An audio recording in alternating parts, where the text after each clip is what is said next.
So ayan mga sir, meron tayo ditong click 125. So mag-CVT cleaning tayo ngayon mga sir. So natanggalan natin yung crankcase yan. Dito naman sa loob is meron tayo ditong 22mm. Kailangan natin ng socket yan. Yan, tatanggalin natin yan. Tapos dito sa likod is yung 19mm naman na socket. So kailangan din natin to na socket pang tanggal ng sa may torque drive. Circle plies, ayan, pantanggal doon sa clutch spring. Tapos flat screw, ayan, kailangan yan, pantanggal doon sa lock nya, doon sa may lining. Okay, so back na tayo mga sir. So ito pala mga sir, may washer yan dalawa. Itong makapal is dito sa harap yan. Tapos itong manipis para dito sa may torque drive, sa may bell. Ayan. So tanggalin na natin mga sir.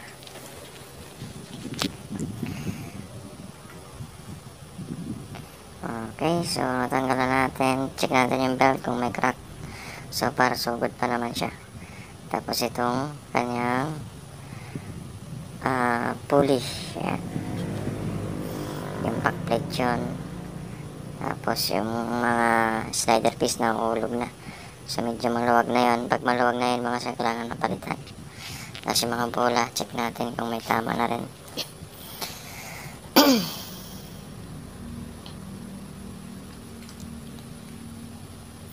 So ito mga sir, yung bola. So para okay naman siya, wala naman siyang kanto, or wala pa siyang, di pa siya pudpud. So pwede pa yan, linisin lang natin mga sir. Tapos ito yung slider piece. Yan. So pwede pa naman to. Medyo okay pa siya. So sa next nito, CVT cleaning doon na tayo magpapalit yan. So sa pagtanggal nito mga sir, yung lining tsaka torque drive, kailangan natin ng tools niyan. 41 tsaka 39mm yan. So siyempre meron tayong impact, gagamitan natin siya.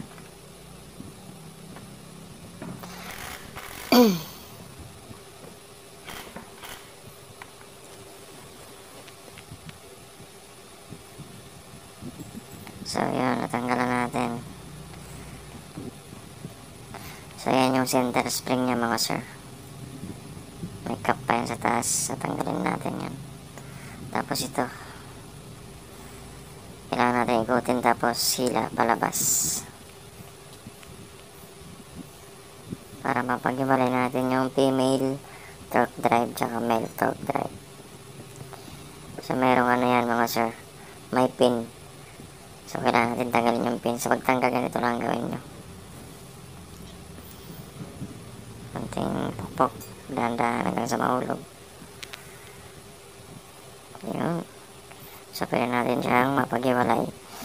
Yan yung male torque drive tsaka female. Ito yung mga pin niya mga sir, 3 piraso yan. Pag yung iwawala yan mga sir, importante yan. Yan, linisin natin yun kasi magrasa. Tapos sa pagtanggal naman itong lining, mayroon niyang lock yan, circle lock. Kailangan natin ng flat screw. Duputin lang yan sa gilid, hila palabas. Yan, para lumabas siya. Yun, ganun lang yung pagtanggal niyan mga sir.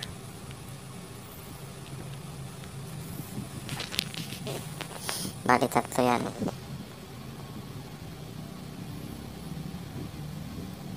Tapos konting pukpuk lang mga sir para medyo lumawag sa konti. Tapos ikutin nyo lang siya dito sa gilid. Yan, kabilaan yan mga sir, para lumabas. Yun. So ito mga sir, medyo matalim sa ibabaw, yung medyo hindi matalim sa ilalim dapat. So yun, gagamitan na natin yung ating circle plies.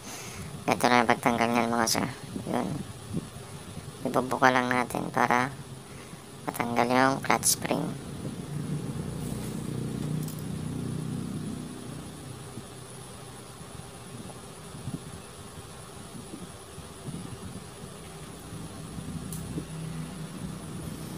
Tapos tanggalin nyo na itong lining. Tatlo rin yan mga sir. So yan ang nagpa-slide. Nag-sliding dahil sobrang dumi na. So meron pa yung rubber stopper yan. Tatlo rin yan mga sir. Huwag nyo rin iwawala yan.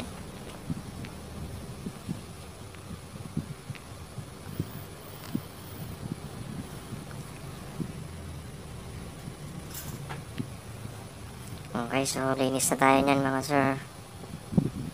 Napakarami. Yan. So yun, latag muna natin siya mga sir.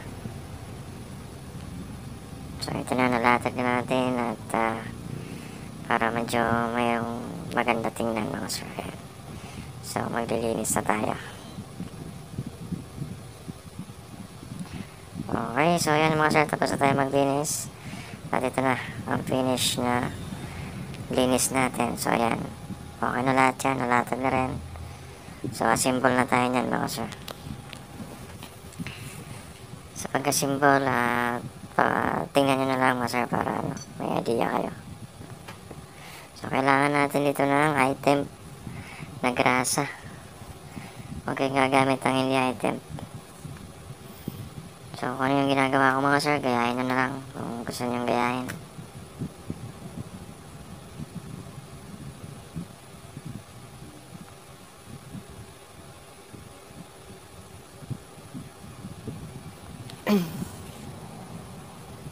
So pagsamahin na natin itong male torque drive tsaka female torque drive. Yan.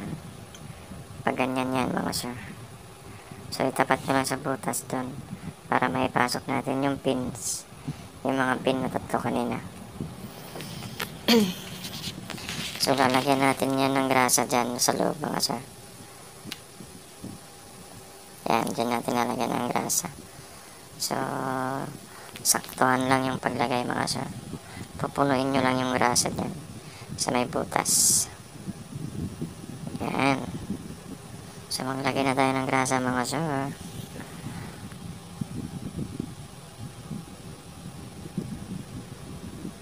So punuin nyo lang ng grasa yung area na yan. Tapos ilagay na natin yung pin. Yan. Doon sa butas ipapasok natin siya. Okay, so yan na. Tanggalin natin yung mga existing na sobra-sobrang grasa sa gilid. So sa kabila naman mga sir.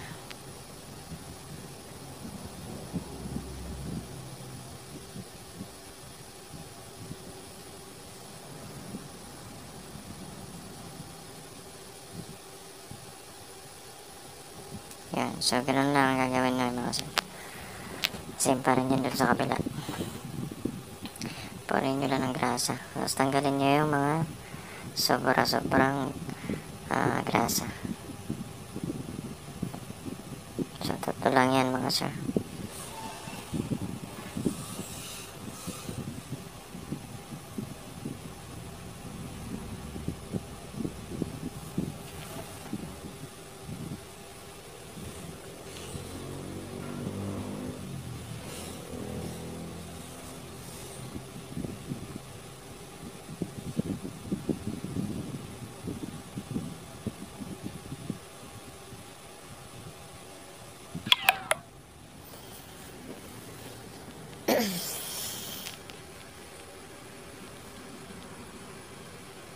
Tapos lagyan natin ng konting grasa yung paikot dyan sa may o-ring.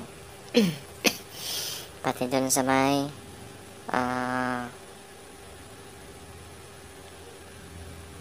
torque drive, lagayan ng torque drive tsaka dun sa may axle, sa may sigunyal. Ayan. Konting grasa lang mga sir, kasing konti lang.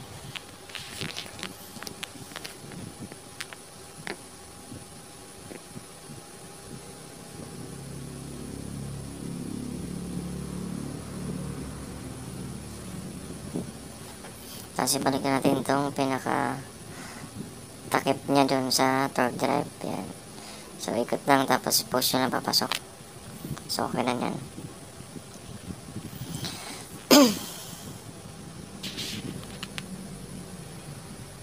Yan. Tapos konting ikot, isagad nyo lang pinaka dulo. Para ano. Tapos dito pa mga sir, lagyan natin ng grasa. Sa may stick bearing niya sa kabila. Kunti lang mga sir, lagyan natin.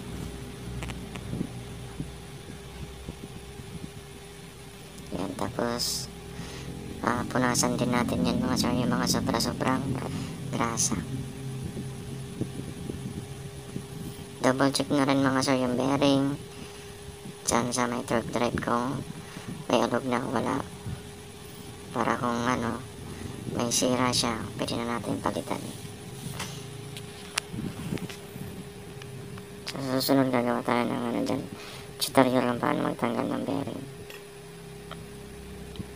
sa may ano, torque drive bearing.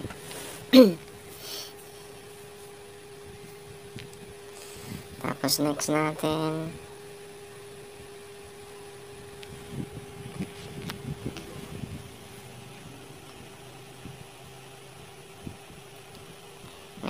ito mga sir, yung lagay ng lining, pinaka-plate nya. So lagay mo natin yung mga rubber stopper.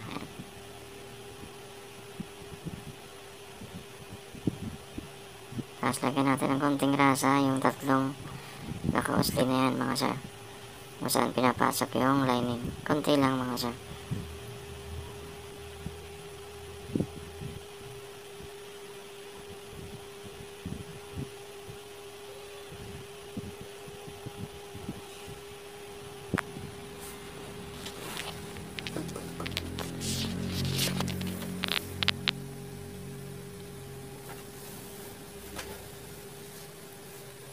Tapos lagyan natin lining mga sir. Ayan. So malinis na yan. Ayan, paglagay niyan ganyan mga sir, no? Yung naka-usli na yan dapat nasa taas. Lahat yan dapat ganun. Okay, so yan. Tapos i-press lang natin siya papasok para mag-lock siya dun sa rubber stopper. Tapos next na natin itong clutch spring.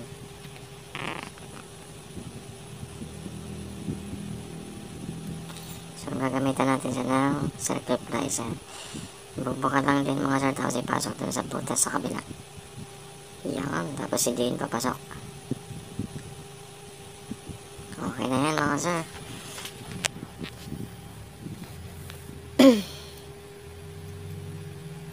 Tapos sige, ilagay na natin yung takip, yung pinaka plate niya sa ibabaw.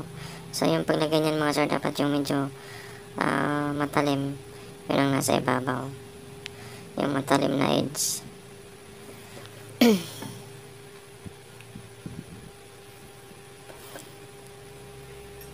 Tapos ilagay na natin yung circlip, yung lock niya sa ibabaw.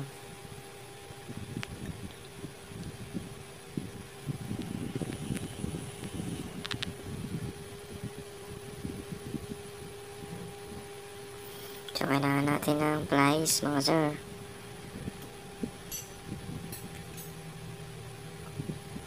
Siyempre kailangan natin muna itong pukpukin pala mga sir, no? Yung pinaka yung tatlong butas na yun. Ayan yung lagayan ng circlip. Kabit lang kayo doon ng 10mm na socket.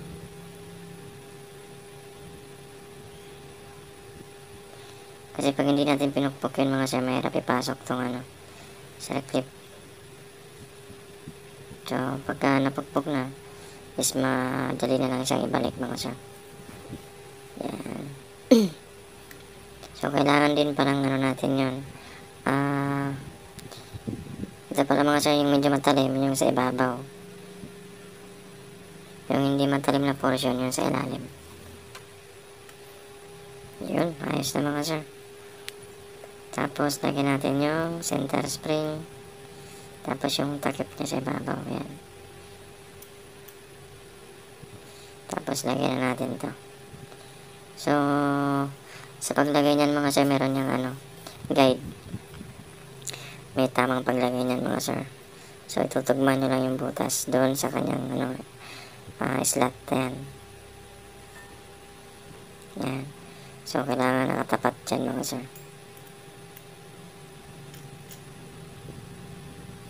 Tapat nyo lang mga sir. Tapos didiinan na lang natin yan ng paa. Tapos balik na natin to. Ito rin mga sir, may tamang paglagay niyan. Yung medyo matalim sa ibabaw. Tapos yung medyo hindi matalim sa ilalim.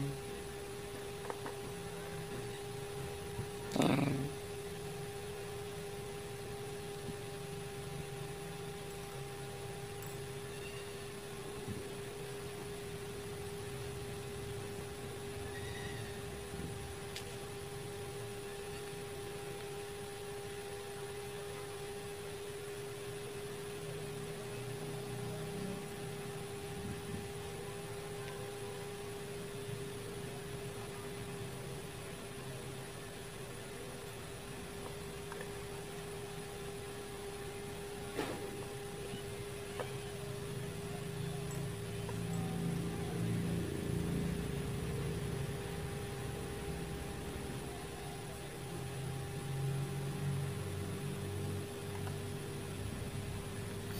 Tapos gamitan natin ng tools mga sir.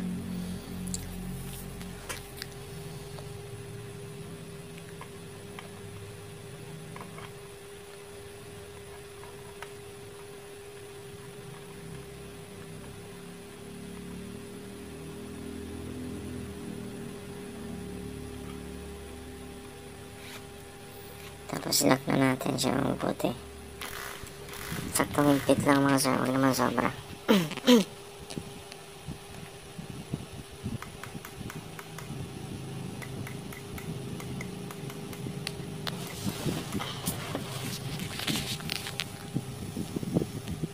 Okay na, so next natin itong backplate.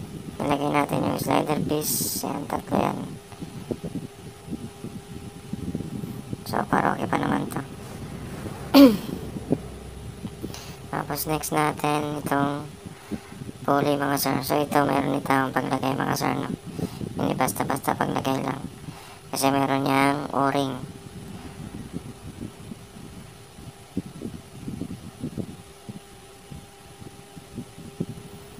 So, ilulubog nyo lang siya ng sakto. Tapos, ilalabas nyo siya para bumuka or lumapat yung pinaka-o-ring niya. Ayan. I mean, oil seal pala. Pinaka-oil seal. Parang oil seal kasi yan. Tapos, sa paglagay ng bola mga sir, yung medyo flat surface, dito siya nakaharap. Tapos same na yan mga sir, pero parehas ang paglagay na.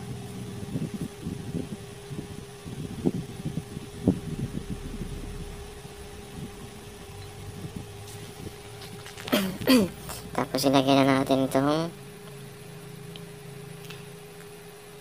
backplate.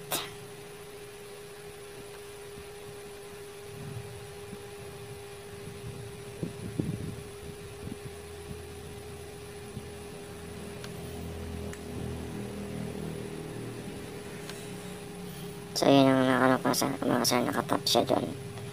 Kasi may letter T dun sa backplate. Tatapat nyo lang saan nakatapat. Tapos meron naman dito arrow sa may sigunyan. Ayan, makikita yung tuldok na yan. Doon nyo itatapat yung letter T. Kung saan nyo tinapat yung letter T dyan. So yun. So ganyan siya mga sir. Kasi itong Honda, meron siya mga timing. Pati sa paglagay ng pulley meron. Sundin lang natin kung ano yung nakalagay sa kanyang tamang sa manual. Tapos ito sa belt mga sir, dapat nababasa nyo para yung Honda. Yan, dapat ganyan siya. So, lagyan na natin dito sa ating torque drive.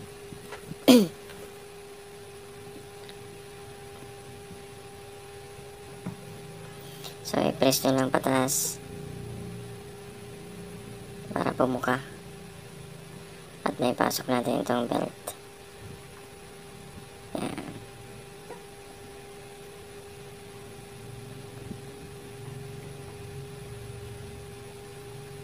So, pasok na natin dun sa torque drive.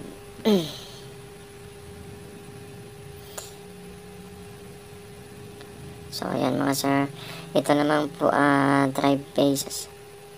Meron siyang timing kung yung araw na yon dapat itatapat nyo dyan sa dalawang butas. Ayan. So ganun lang, lagyan na natin itong lock ay pinaka tawag dito, washer, tapos itong nut na 22mm. Sagad nyo muna bago nyo barilin. Huwag nyo ilalagay ng hindi nakalapat kasi baka magkaiba yung portion niya ng ikot kaya masisira.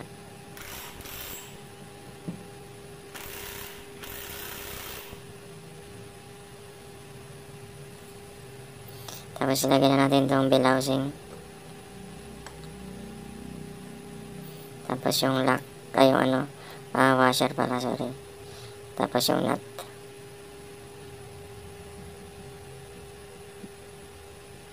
Tapos gagamitan natin siya ng 19mm na socket.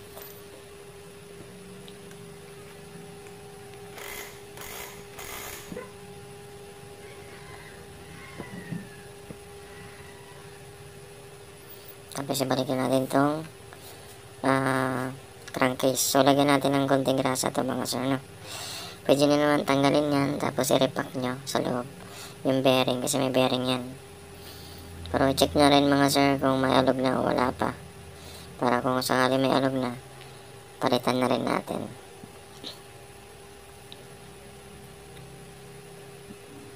Tapos punasan natin yung sobra dun na grasa sa loob. Kasi balikan natin siya mga sir. Lagyan na rin ng konting grasa yung mga dowels. Kasi minsan dyan nagkakaroon ng sobrang kalawang. Mahirap tanggalin.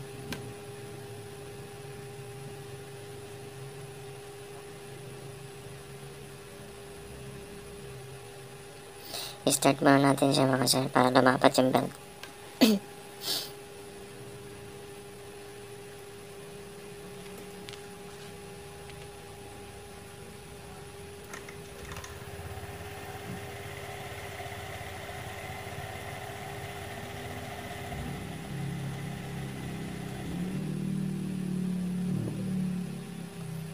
So ayos na mga sir.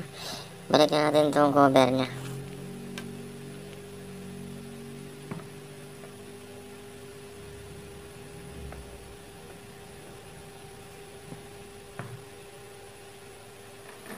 Tapos ilagyan natin yung mga tornilyo, yung mga bolt yan. Dalawang mahaba mga sir, kahit baliktaran yan okay lang. Diyan yan sa gitna, tsaka sa dulo.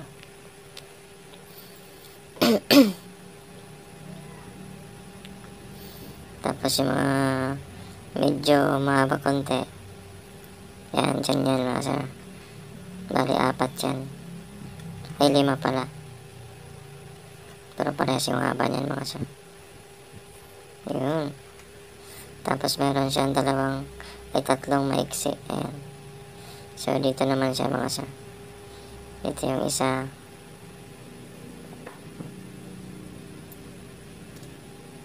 Tapos dito naman yung 2. Tsaka sa taas. Okay na. Higpitan na lang natin mga sir. Kung may clearance kayo mas maganda. Pero ako kasi gagamitan ko na lang siya ng impact tsaka 8mm na socket. So tinatansya ko lang ito dito mga sir. Kasi kontrolado ko naman na yung pag-higpit sa may pagka-impact ang gamit ko. Yung iba kasi sobrang sinasagad yung higpit kaya mahirap tanggalin pag gamit yung mga ganitong impact. So mas mainam clearance na lang. Ako kasi sanay na kaya medyo para mabilisan trabaho. Kasi ginagamitan ko na lang ng impact. Basta control mo lang. Tansyado.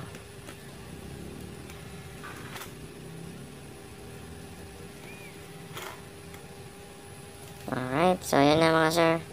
Tapos na tayo. Sana may natutunan kayo mga sir. At kung bago ka lang dito sa aking YouTube channel, please like, share, subscribe, and pag-hit naman ang ating notification bell para updated tayo sa mga susunod ko mga video mga sir. So yun lang mga Mga sir, maraming salamat sa inyong lahat. God bless. Bye-bye.